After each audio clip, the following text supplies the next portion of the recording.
রোজ সকাল ৯টা বাজলেই আমার অ্যালার্ম বেজে ওঠে। অফিস যাওয়ার জন্য ঘুম থেকে উঠে পড়ি। আজও তার কোনো ব্যতিক্রম হলো না। ঘুম থেকে উঠে ফ্রেশ হলাম, রেডি হলাম। তারপর আমার বাইক স্টার্ট দিলাম, অফিসের উদ্দেশ্যে রওনা দিলাম। রাস্তায় যেতে যেতে হঠাৎ একটা ঘটনা চোখে পড়ল। একজন সাইকেল আরোহী একটা রাস্তার কুকুরকে ধাক্কা মেরে চলে গেল। দৃশ্যটা দেখে আমি আর চুপ করে থাকতে পারলাম না, তাই বাইকরা রাস্তার পাশে দাঁড় করালাম। ধীরে ধীরে কুকুরটার কাছে গিয়ে বসলাম।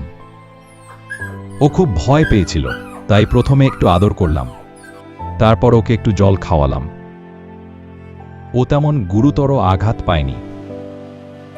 এভাবে ওকে এখানে একা ফেলে যাওয়া ঠিক হবে না, তাই কুকুরটাকে আমার বাইকে তুলে নিলাম আর বাড়ির দিকে রওনা দিলাম। কিছুক্ষণের মধ্যেই আমি আরও যেন ভালো বন্ধু হয়ে গেলাম। ও এখন আমার পরিবারের একজন। এভাবেই দিন কেটে যেতে লাগলো।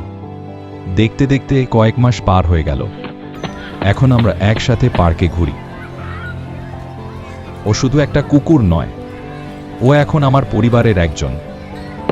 রাতে একসাথে নাইট ওয়াকেও বের হই। সেদিন সন্ধেবেলা আমি রাস্তার ধারে চা খাচ্ছিলাম। সবকিছু একদম স্বাভাবিকই ছিল। হঠাৎ আমার কুকুরটা আমার পাশ থেকে দৌড়ে রাস্তার দিকে চলে গেল। ঠিক তখনই সামনে থেকে একটা বড় লরি দ্রুত গতিতে চলে আসছিল। ১ সেকেন্ডের জন্য আমি কিছু ভাবিনি, শুধু একটা কথাই মাথায় ছিল, ওকে বাঁচাতে হবে। আমি দৌড়ে গিয়ে ওকে ঠেলে সরিয়ে দিলাম রাস্তা থেকে।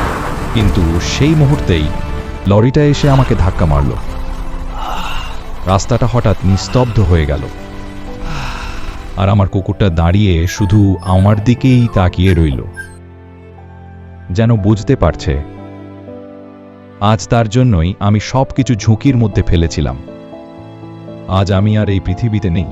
সেদিনের সেই দুর্ঘটনার পর সবকিছু যেন হঠাৎ থেমে গেল, কিন্তু একটা প্রাণ আজও কিছুই ভুলতে পারেনি।